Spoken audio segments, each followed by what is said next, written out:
August आणि सप्टेंबरमध्ये जी voter अधिकार यात्रा झाली राहुल गांधी आणि तेजस्वी, त्याचं खूप गुडविल होतं.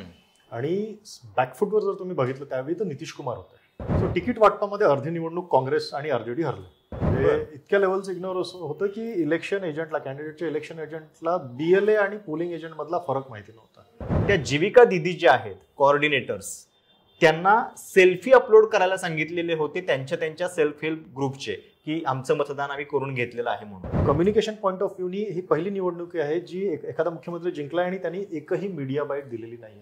प्रदेशाध्यक्षाचा, माजी प्रदेशाध्यक्षाचा मुलगा ट्विटरवर लिहितो की आमचा प्रभारी भ्रष्ट आहे, तिकिटा विकल्या गेलेल्या आहे.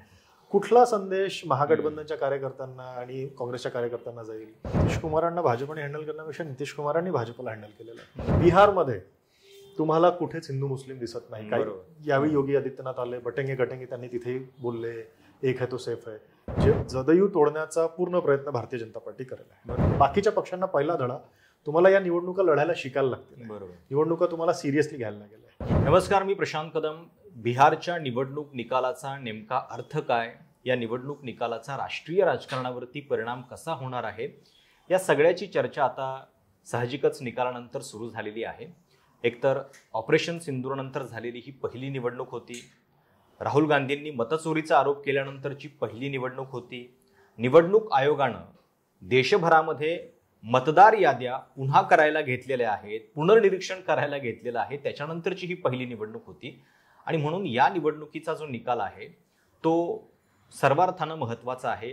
राष्ट्रीय राजकारणामध्ये ज्यावेळी नितीश कुमारांच्या पाठिंब्यावरती मोदी सरकार तरुण आहे, त्यावेळी सुद्धा हा निकाल महत्त्वाचा आहे. आणि सोबतच मित्रपक्षांना भाजप कसं वागवतं याचे धडे सुद्धा आता मुख्यमंत्री पदाच्या निवडीतनं आपल्याला पाहायला मिळतील. पण बिहारमध्ये असं नेमकं का झालं? आता अनेकांना राहुल गांधींच्या मतचोरीच्या आरोपानंतर या निकालावरती अजिबातच विश्वास नाहीये. हे निकाल जे आलेले आहेत किंवा ही निवडणूक पूर्णपणे हायजॅक आहे असा काहींचा समज आहे. आणि दुसरीकडं हे महिला मतदारांना कशा पद्धतीनं एनडीएनं सांभाळलं, त्यांच्या सगळ्या मास्टर प्लॅनिंगचा विजय आहे अशी सुद्धा मांडणी केली जाते. तर या सगळ्यामध्ये नेमकं सत्य काय आहे हे आपण थोडंसं नीट समजून घेणार आहोत. आणि ते उगीच काही अचानक म्हणजे वेडेवाकडे तर्क न करता ज्या व्यक्तींनी बिहारमधून स्वतः ही निवडणूक जवळून पाहिलेली आहे अशा व्यक्तींकडून थोडंसं समजून घेणार आहोत त्यात नेमका याचा अर्थ काय आहे. माझ्यासोबत आहेत आत्ता पवन दहाट, जे आधीचे पत्रकार आहेत, वकील आहेत आणि वॉर रूम स्ट्रॅटेजीमधला त्यांचा मोठा अनुभव आहे गेल्या काही वर्षांपासून. आत्ता सुद्धा बिहारच्या निवडणुकीमध्ये जवळपास 1.5 महिने त्यांचा बिहारमध्ये मुक्काम होता. पण एकतर बऱ्याच लोकांना असं वाटतंय की बिहारच्या निवडणुकीमध्ये हे सगळं काहीतरी हायजॅक करण्यात आलेलं आहे आणि मतचोरी ज्या पद्धतीनं राहुल गांधी म्हणतात त्याप्रमाणे काहीतरी झालेलं आहे, नाहीतर हे शक्यच नव्हतं. 101 जागा भाजप लढतं आणि 89 जागांवरती निवडून येतं. एवढा मोठा स्ट्राईक रेट, सोबतच चिराग पासवानांना एवढ्या जागा मिळतात आणि बरोबर नितीश कुमारांच्या जागा अशा आहेत की त्यांना तेजस्वी आणि काँग्रेससोबत सरकार सुद्धा बनवता येऊ शकत नाही. तर हे काहीतरी पूर्णपणे प्लॅनिंग न केलेली गोष्ट आहे असं लोकांना वाटतंय. तुमचा बिहारमधला नेमका अनुभव काय सांगतो आणि कशामुळे हे निकाल आले? हे बघा, वोट चोरी, आता मी ऑक्टोबरच्या पहिल्या आठवड्यात बिहारला गेलेलो आणि बिहारमध्ये पटण्यामध्ये असं वातावरण होतं की जनसुराज PK यांचं खूप एक आपण माहोल म्हणतो, एक नॅरेटिव्ह त्यांचं होतं. पण पहिल्या आठवड्यात गेल्यानंतर ऑक्टोबरच्या मला एक फिरल्यावर एक लक्षात आलं की काँग्रेसच्या फेवरमध्ये गोष्टी होत्या, महागठबंधनच्या फेवरमध्ये गोष्टी होत्या. लोक असं म्हणत होते की 50 जागा जर काँग्रेस लढत असेल तर 35 जागा जिंकेल. कारण ऑगस्ट आणि सप्टेंबरमध्ये जी वोटर अधिकार यात्रा झाली राहुल गांधी आणि तेजस्वी, त्याचं खूप गुडविल होतं. आणि बॅकफुटवर जर तुम्ही बघितलं त्यावेळी तर नितीश कुमार होते. 6 महिने आणि त्याच्या आधी किती दिवस त्यांनी विधानसभेतले त्यांचे इंटरॅक्शन पत्रकारांसोबतचे झालेले नव्हते. कुठल्याच पत्रकार परिषदेमध्ये कुठल्याच पत्रकाराशी ते बोललेले नव्हते. त्यांच्याबद्दल असे अफवा उडले होते की त्यांना स्मृतिभ्रंश झालेला आहे, एक कम्प्लीट सेंटेन्स पण पूर्ण करू शकत नाही, आसपासचे लोक सरकार चालवत आहे असं त्यांच्याविषयी सगळीकडे पसरलेलं होतं. भारतीय जनता पार्टीच्या सिनियर प्रदेशाध्यक्षावर आणि उपमुख्यमंत्री सम्राट चौधरी यांच्यावर मोठे गंभीर स्वरूपाचे आरोप झालेले. सम्राट चौधरींवर 7 जणांच्या खुनाचा आरोप होता. स्वतःचं मॅट्रिक सर्टिफिकेट फॉर्ज केल्याचा आरोप होता. दिलीप जयस्वालवर एक किशनगंजमध्ये एक सिख कम्युनिटीचं एक पूर्ण जागा दाबून त्या ठिकाणी कॉलेज उभं करण्याचा आरोप होता. त्यावेळी नॅरेटिव्ह ऑक्टोबरच्या पहिल्या वीकमध्ये असं होतं की महागठबंधनला खूप फेवरेबल सगळं दिसत होतं. नितीश कुमार, भारतीय जनता पार्टी हे सगळे बॅकफूटवर होते.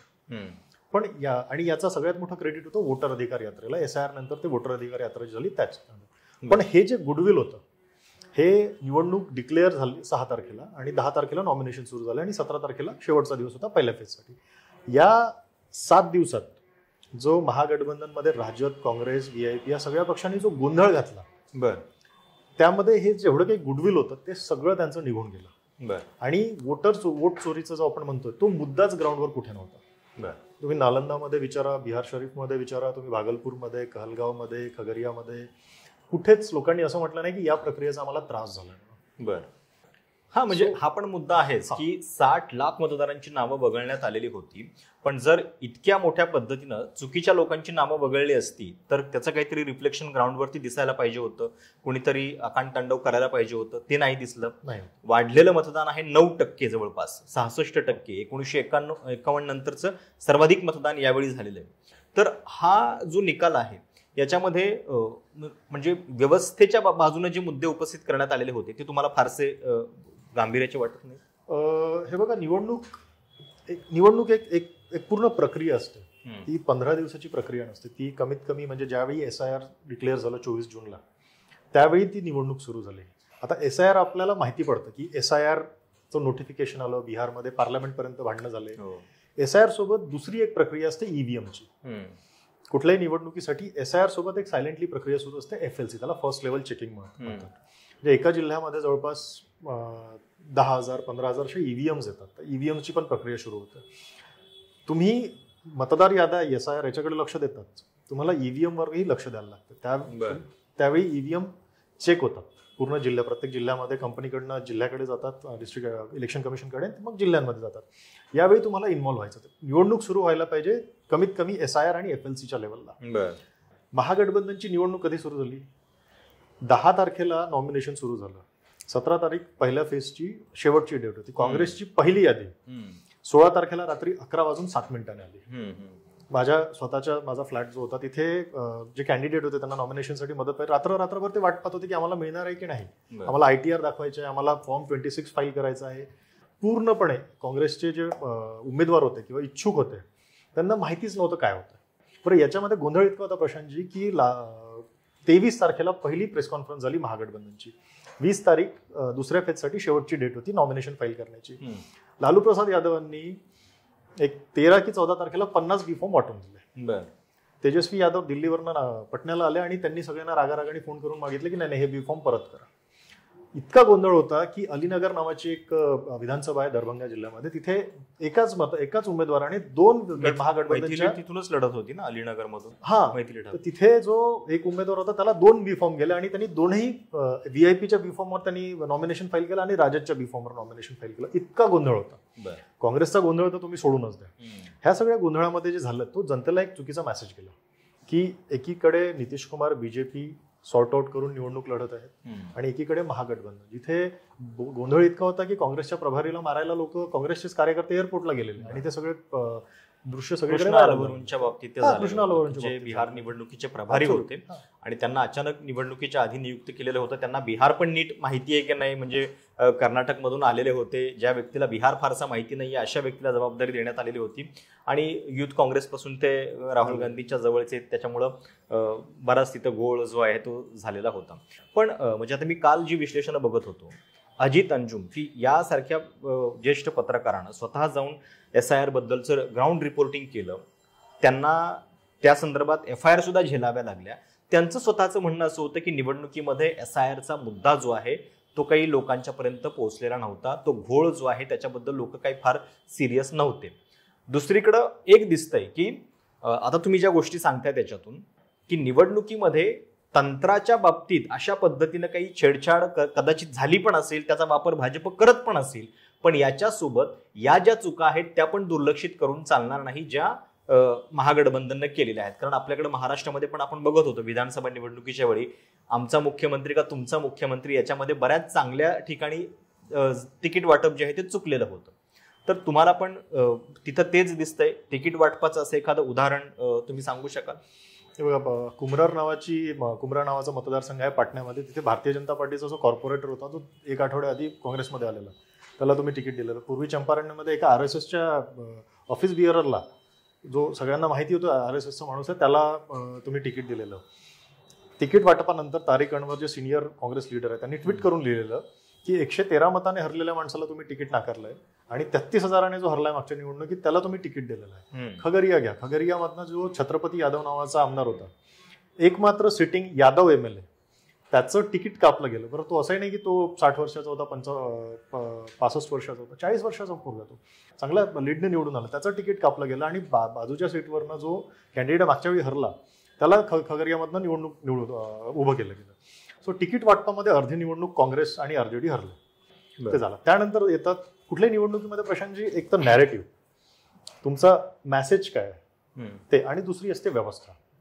आणि या निवडणुकीमध्ये वोट चोरी होती, समजा होती, तो नॅरेटिव्ह मध्ये कोण आणणार? तेजस्वी यादव त्यांनी दुसऱ्या फेज नंतर एक्झिट पोल झाल्यानंतर जी त्यांची प्रेस कॉन्फरन्स झाली त्यामध्ये पहिल्यांदा त्यांनी वोट चोरीला सिरियसली मांडलं. तोपर्यंत त्यांच्या भाषणामध्ये मी एवढे रोजगार देईल, एवढे पैसे देईल, प्रत्येक भाषणामध्ये वेगळ्या गोष्टी होतात.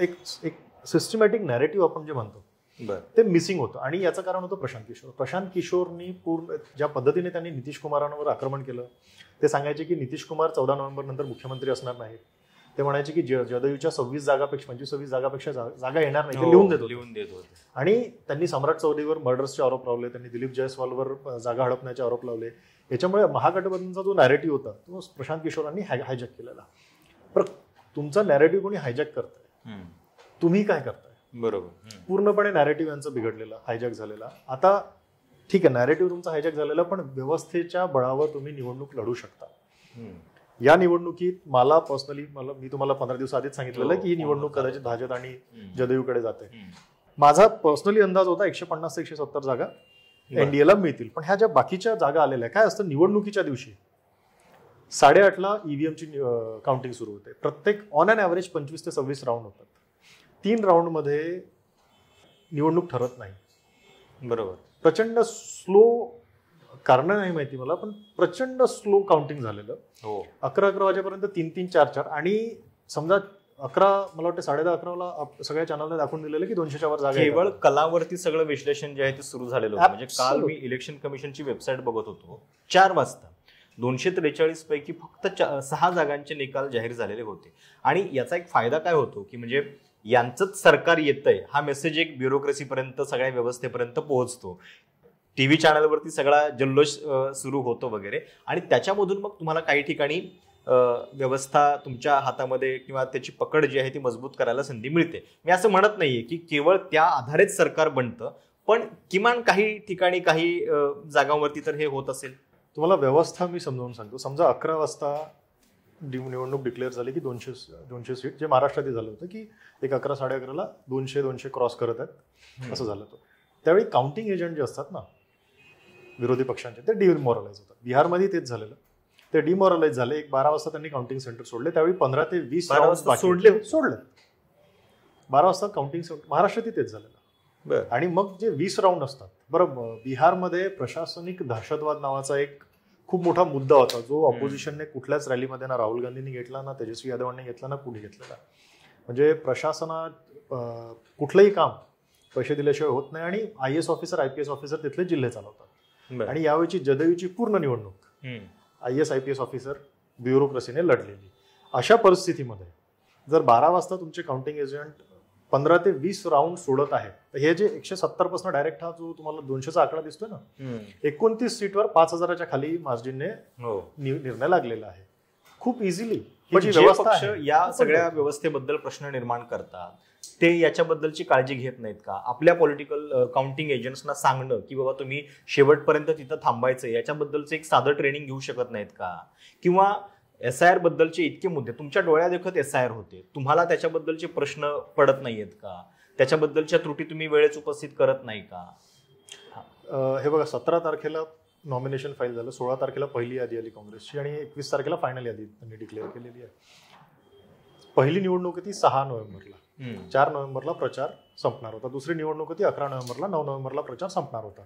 तुम्ही वेळ बघा, 17 पासून 4 नोव्हेंबरपर्यंत निवडणूक लढवायचा कॅन्डिडेटला वेळ होता पूर्ण. राजद, काँग्रेस, महागठबंधनचे सर्वात लेट यांच्या लिस्ट आलेल्या. त्याच्यामध्ये दिवाळी आली, त्याच्यामध्ये छठ 27 तारखेपर्यंत 27 ऑक्टोबरपर्यंत निवडणुकीच्या प्रचाराला पण कोणी नव्हतं. याच्यामध्ये लास्ट मोमेंटला तुम्हाला तुमचं जेव्हा विड्रॉल ऑफ नॉमिनेशनचा लास्ट असतो त्यानंतर तुम्हाला मतदार यादी मिळते. ईव्हीएमचा तर विषय सोडून द्या. ईव्हीएमचे स्टेजेस असतात. मी तर FLC म्हणतोय, जे 4 महिने आधी होतं. त्यानंतर फर्स्ट रँडमायझेशन होतं, सेकंड रँडमायझेशन होतं. सेकंड रँडमायझेशन झाल्यानंतर मशिनी बनवल्या जातात निवडणुकीसाठी. आणि त्यामध्ये एक खूप मोठा पॉईंट आहे की ते जे व्हीव्हीपॅट आहे त्याच्यामध्ये सिम्बॉल लोड केले जातात. हा असा पॉईंट आहे, एक बेसिकली व्हीव्हीपॅटमध्ये प्रोग्राम लोड केला जातो. आणि तुम्हाला जर छेडछाड करायची असेल तर तो तिथे एक स्कोप बनतो. आता या 10-12 दिवसात कॅन्डिडेटनी आपले माणसं कमिशनिंगसाठी पाठवायचे, ईव्हीएमच्यासाठी, की मतदार याद्या चाळायच्या, की प्रचार करायचा. आणि पक्षांनी त्यांना, महागठबंधनने त्यांच्या प्रत्येक उमेदवाराला 10 ते 12 दिवस दिले. प्रचारही करायचा, मॅनेजमेंटही करायचं. आणि तुम्ही विचारलं पोलिंग एजंट, काउंटिंग एजंट, बिहारमध्ये मला दिसलं नाही कुठल्याही प्रकारची पोलिंग एजंटची ट्रेनिंग असो, काउंटिंग एजंटची ट्रेनिंग असो. ईव्हीएमचं मी मागच्या वेळी बोललो होतो, ट्रॅकिंग करायला लागतं. म्हणजे तुम्हाला जे इलेक्शन तुमच्या रिटर्निंग ऑफिसरने ईव्हीएमचे या बूथचे नंबर दिले, पण तीच मशीन जिल्ह्यात आली होती का, जिल्ह्यात आल्यानंतर तीच मशीन तुमच्या मतदारसंघात आली का, आणि तिथून ते बूथवर आली का, आणि तिथून ती काउंटिंगला गेली का, त्याचा एक नंबर असतो. बरं, जे ते फर्स्ट लेवल चेकिंग नावाची तुम्हाला जी प्रक्रिया सांगितली त्याच्यावर एक सील लागतं. त्या सीलचा एक स्पेसिफिक नंबर असतो. तुमच्या पोलिंग एजंटकडे त्या सीलचा नंबर नाही, त्या ईव्हीएमचा नंबर नाही. सकाळी जाऊन पहिली गोष्ट जी पोलिंग एजंटला करायची असते ती क्रॉस चेक करायची असते की ही आमचीच ईव्हीएम आहे. आपल्याकडे भारत इलेक्ट्रॉनिक लिमिटेडच्या BELच्या ईव्हीएम्स होत्या. बिहारमध्ये ECIL हैदराबादची जी कंपनी आहे त्यांच्या ईव्हीएम्स होत्या. तर हे टेक्निकल आस्पेक्ट आहे. आणि पोलिंग एजंटचं काम, काउंटिंग एजंटचं काम याच्यामध्ये निष्णात असणं आहे.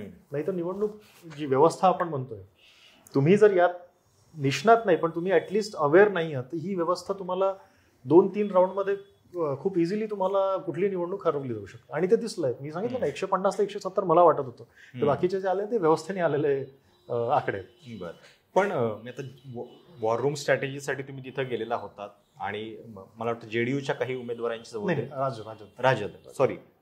राजदच्या म्हणजे तेजस्वी यादव यांच्या काही उमेदवारांची सोबत. तर ज्या मतदारसंघांची जबाबदारी तुमच्याकडे होती तिथं तुम्हाला या सगळ्याबद्दल काय नेमकं आढळलं, आणि तिथं तुम्ही या सगळ्या गोष्टी म्हणजे अर्थातच फॉलो केल्या असतील, तर तिथं काही त्रुटी दिसल्या का? प्रचंड प्रमाणात अपॅथी होती, इग्नोरन्स होतं. ह्या गोष्टी मॅटरच करत नाही. म्हणजे इतक्या लेवलचं इग्नोरन्स होतं की इलेक्शन एजंटला, कॅन्डिडेटच्या इलेक्शन एजंटला BLA आणि पोलिंग एजंट मधला फरक माहिती नव्हता. त्याला 3 ठिकाणी म्हणजे मी काही कॅन्डिडेटचे कामं ड्रॉप केले, कारण पोलिंग एजंटच नसतील तर मी तिथे माझं काम, मी कुणाला ईव्हीएमच्या नंबर देऊन क्रॉस चेक करून घेऊ. BLA आणि पोलिंग एजंट मधला फरक माहिती नाही. काही ठिकाणी म्हणत होते की आमच्या किती मोठा तोटा होणार आहे याची त्यांना कल्पना नव्हती. म्हणजे की ही साधी गोष्ट जर आपण लक्षात घेतली तर त्याचं कॉग्निझन्स घेऊ शकले नाहीत लोक. तुम्ही बूथवर जाऊ शकत नाही. ज्यांना वाटतं BLA बूथ लेवल एजंट हा पार्टीचा असतो आणि पोलिंग एजंट हा उमेदवाराचा असतो. BLAचा आय कार्ड घेऊन जर सकाळी 5:30 वाजता कोणी बूथवर गेलं त्याला एंट्री मिळत नाही. पोलिंग एजंट लागतात, त्याच्यासाठी स्पेशली एक फॉर्म असतो, त्याच्यावर उमेदवार किंवा इलेक्शन एजंटची सही असते. या बेसिक गोष्टी आहे. कित्येक ठिकाणी बिहारमध्ये जे मला दिसलं फक्त एक फॉर्मॅलिटी म्हणून 5:30 वाजता लोक कोरे कागद घेऊन गेलेले. दिवसभर बूथ मला खूपशा ठिकाणी खाली दिसलेले. आणि या तुलनेत विरोधकांच्या बाजूचं चित्र काय होतं, म्हणजे भाजपचं मॅनेजमेंट या तुलनेत तुम्हाला कसं दिसलं? कारण म्हणजे मी जे बाहेरून ऐकलं की साहजिक आहे की निकालानंतर सगळ्यात जास्त चर्चा त्या 10,000 रुपयांची होतीये की 10,000 रुपयांची महिला रोजगार योजना त्यांनी आणली आणि वन टाइम पैसे दिलेले आहेत. म्हणजे आपल्याकडे जी लाडकी बहीण योजना आहे त्याच्यामध्ये दर महिन्याला पैसे द्यावे लागतात. बजेट आपलं जवळपास 46,000 कोटींचं आहे. त्याच्यापेक्षा खरं तर ही जास्त पॉलिटिकली स्मार्ट योजना आहे की निवडणुकीच्या आधी हे वन टाइम पैसे घ्या, त्याच्यातनं तुम्हाला परत 2 लाखांचं एक वेगळं आमिष आहे की जे 10,000 रुपये चांगल्या पद्धतीने वापरतील त्यांना पुन्हा 2 लाख रुपये देऊ असं पण सांगितलं जातंय. आणि काल एक गोष्ट मी ऐकली की त्या जीविका दिदी जे आहेत कोऑर्डिनेटर्स, त्यांना सेल्फी अपलोड करायला सांगितलेले होते त्यांच्या सेल्फ हेल्प ग्रुपचे की आमचं मतदान आम्ही करून घेतलेलं आहे म्हणून.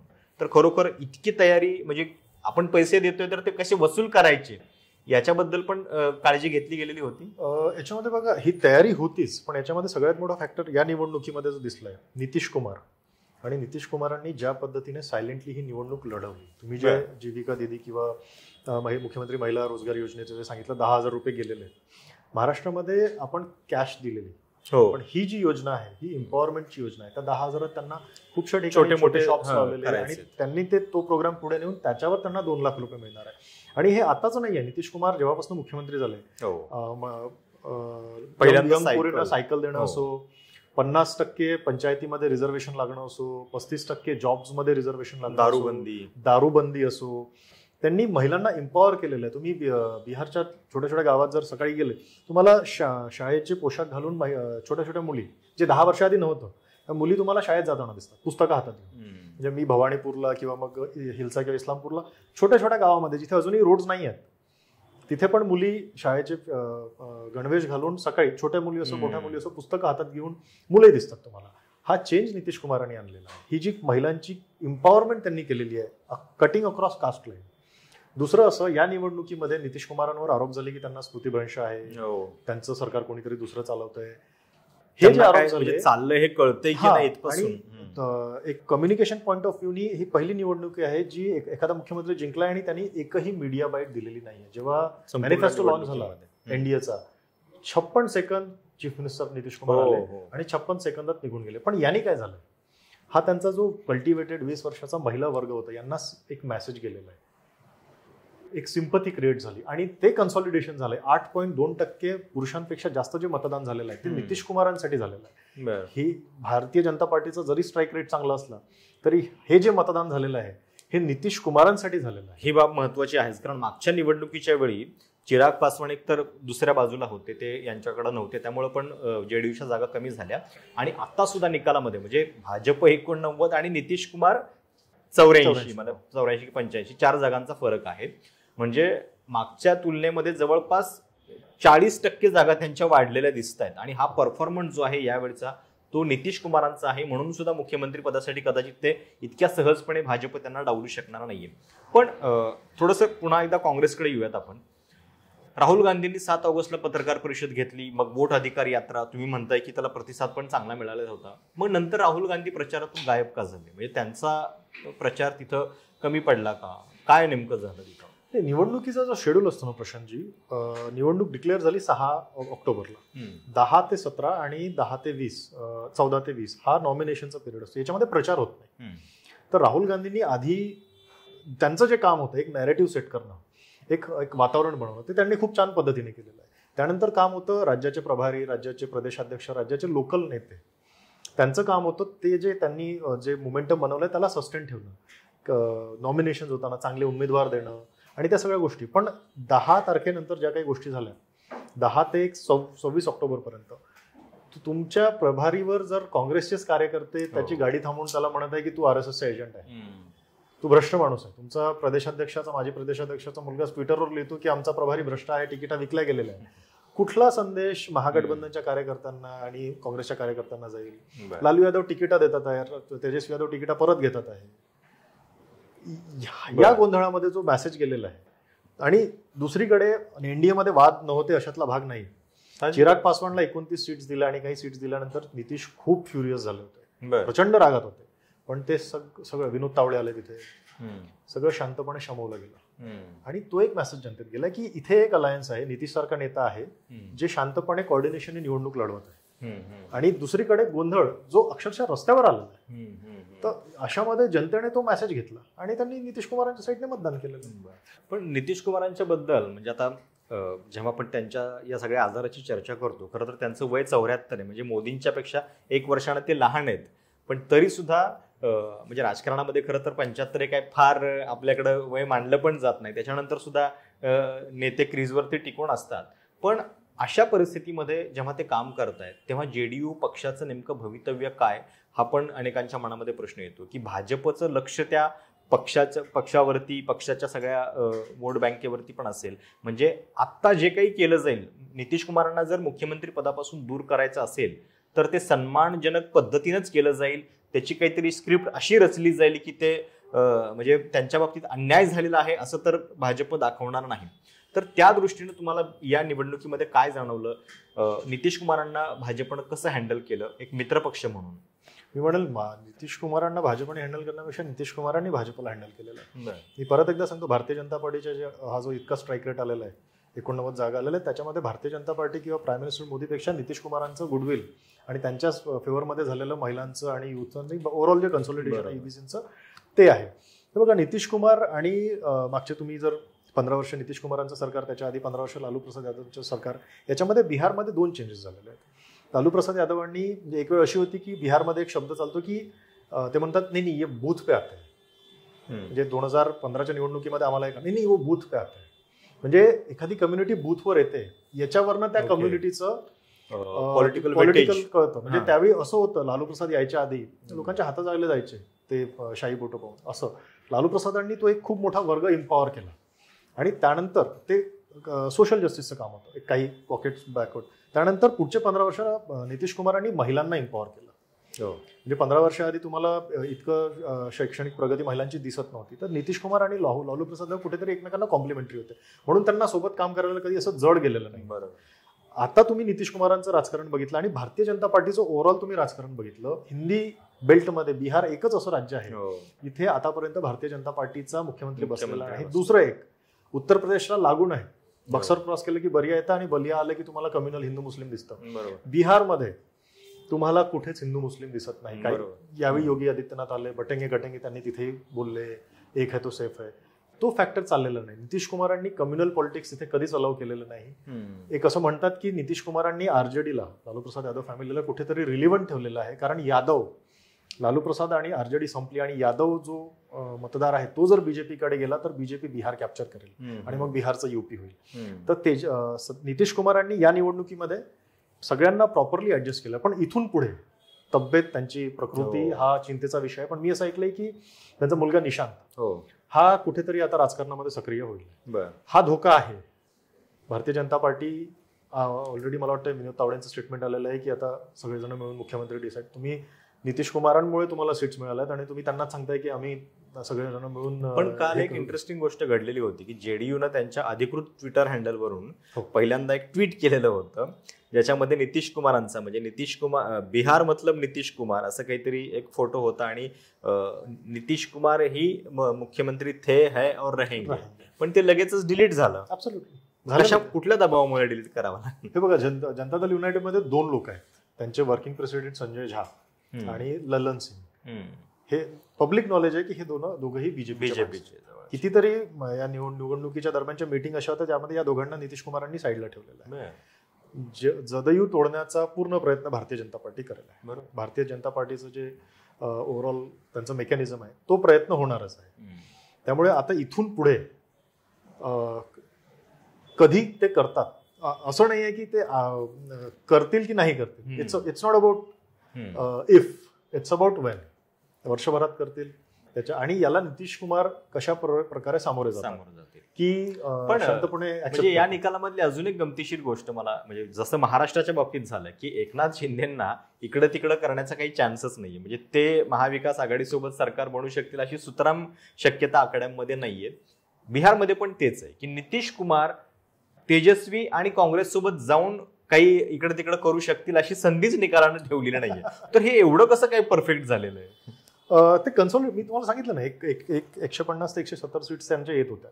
बाकीची जी ऍडमिनिस्ट्रेटिव्ह मशिनरी असते त्याच्या भरोशाने तो बसवला गेलेला आहे. आता माझ्या ऐकिवात असं आहे की एक खूप मोठा दिल्लीवरचा नेता गेलेला आणि तिथे सांगण्यात आलेलं की काउंटिंग स्लो करा. मी तुम्हाला सांगितलं की 11-12 पर्यंत मग एक वेळा ते वातावरण बनलं की मग काउंटिंग एजंट सोडून देतात सगळं.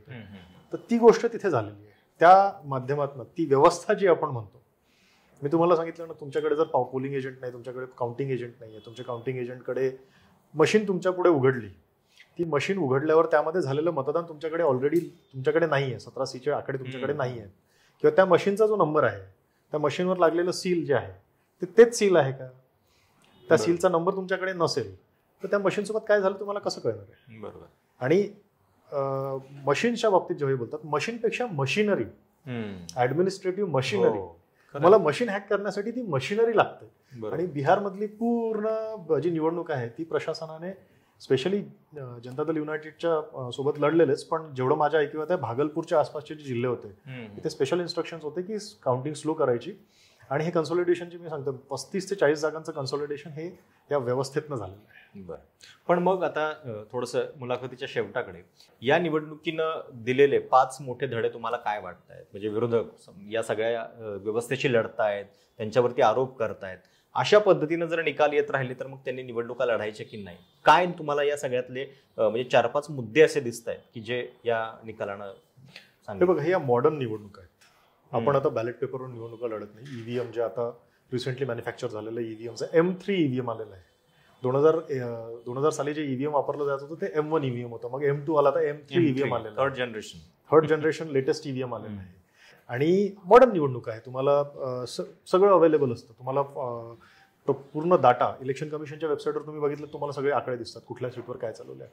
इतक्या मॉडर्न निवडणुकांमध्ये बिहारमध्ये जे आपल्याला बघितलं, या मॉडर्न निवडणुका तुम्हाला कंटेस्ट करायला स्ट्रक्चर लागतं. तुम्हाला polling agent, booth BLA booth level agent जे म्हणतो, तुम्हाला जर मतदार यादी जर जोपासायची आहे, त्याच्यातले इरेग्युलरिटीज तुम्हाला टाळायचे आहेत, तुम्हाला BLA लागतो आणि स्ट्रॉंग BLA लागतो, त्याच्यासोबत त्याची टीम लागते. आणि ती प्रक्रिया 4 महिन्या, 5 महिन्या, 6 महिन्या आधी सुरू होते. तुम्ही असं म्हणू शकत नाही की मी निवडणुकीच्या 15 दिवसाआधी येतो, मतदारांना जाऊन भेटतो आणि लोक मला निवडून देतील, असं होत नाही. सगळ्यात पहिला धडा, निवडणूक ही 15-20 दिवसाची, 25 दिवसाची नोटिफिकेशन निघाल्यानंतरची निवडणूक नसते. निवडणूक हा जसं भारतीय जनता पार्टी फुल टाइम निवडणूक मोडमध्ये असते, तर बाकीच्या पक्षांना पहिला धडा, तुम्हाला या निवडणुका लढायला शिकायला लागते. निवडणुका तुम्हाला सिरियसली घ्यायला लागेल. 2 गोष्टी असतात, एक तर मॅनेजमेंट, बूथ मॅनेजमेंट, आणि दुसरं नॅरेटिव्ह. या निकालातमधनं बिहारच्या निवडणुकीमध्ये आपण जे पाहिलं की असा मुख्यमंत्री निवडून आलेला आहे ज्याच्या चेहऱ्यावर निवडणूक लढली गेली आणि त्यांनी एकही स्टेटमेंट दिलं नाही, एकही मीडिया वाईट दिलेली नाही, कुठेच बोललेला नाही. त्याच्या विरुद्धचे जे नॅरेटिव्ह होतं, त्याच्या मतदारांशी बोलला, हा, पण त्याच्या विरुद्धचे जे नॅरेटिव्ह होतं की याला स्मृतिभ्रंश आहे किंवा असं, ते त्यांनी सायलेंट राहून, म्हणजे आपण खूप बोलतो सोशल मीडियाच्या बाबतीत बोलतो, कम्युनिकेशनच्या बाबतीत बोलतो. दुसरं उदाहरण प्रशांत किशोर. तुम्ही जर ऑक्टोबरच्या पहिल्या आठवड्यात गेले, पटण्याला गेले असते, तुम्हाला वाटलं असतं की कदाचित जनसुराज सरकार म्हणत काय, इतकं ते PR ब्लिट्स होतं सगळीकडे, युट्यूब पासून चॅनलवर प्रशांत किशोर, इतकं मोठं PR ब्लिट्स, 3.5% मतं भेटले होते त्यांना आणि 0 सीट्स भेटलेल्या आहेत. हा एक धडा आहे. Political communication is not limited to social media आणि मीडिया. लोकांचं बूथ लेवलवर तुमचं इंटरॅक्शन पाहिजे, हे तुम्हाला लागेल. सो तुम्हाला याच्या पुढच्या प्रत्येक निवडणुकीमध्ये गैर भाजप पक्षांना कॅम्पेन नॅरेटिव्ह सिरियसली घ्यायला लागेल आणि बूथ मॅनेजमेंट खूप सिरियसली घ्यायला आणि निवडणूक सिरियसली लढायला लागेल. बरोबर, हा यातून धडा असेल. बरोबर. तर बिहारच्या निवडणूक निकालाबद्दलची सविस्तर चर्चा आपण केलेली आहे. आशा आहे की तुमच्या मनातल्या शंका, प्रश्नांची उत्तर पण याच्यामध्ये मिळाली असतील. कसं आहे की वोट चोरीचा आरोप झालाय, लोकसभा निवडणुकीच्या निकालानंतरचं हे 4थं राज्य आहे. हरियाणा, महाराष्ट्र, दिल्ली आणि आता बिहार की जे भाजपनं पूर्वीपेक्षा जास्त मतांनी जिंकलेलं आहे. त्याच्यातून लोकसभा निकालाचं जे त्यांच्या मते जे काही नैराश्य होतं ते त्यांनी पुसण्याचा प्रयत्न केलेला आहे. आणि या निमित्तानं लोकांना जे व्यवस्थेबद्दलचे प्रश्न पडतायत ते पडत असताना हा निकाल समजून घेणं, तिथं नेमकं ग्राउंडवरती काय झालेलं आहे, त्याचे पडसाद काय आहेत आणि त्या कुठल्या चुका अशा आहेत की ज्या टाळता आल्या असत्या, याची चर्चा आपण या मुलाखतीमध्ये केली. तुम्हाला ही मुलाखत कशी वाटली, तुमच्या काही सूचना असतील, कमेंट्स असतील, आवर्जून कळवा. चॅनल सबस्क्राईब करायला विसरू नका. धन्यवाद.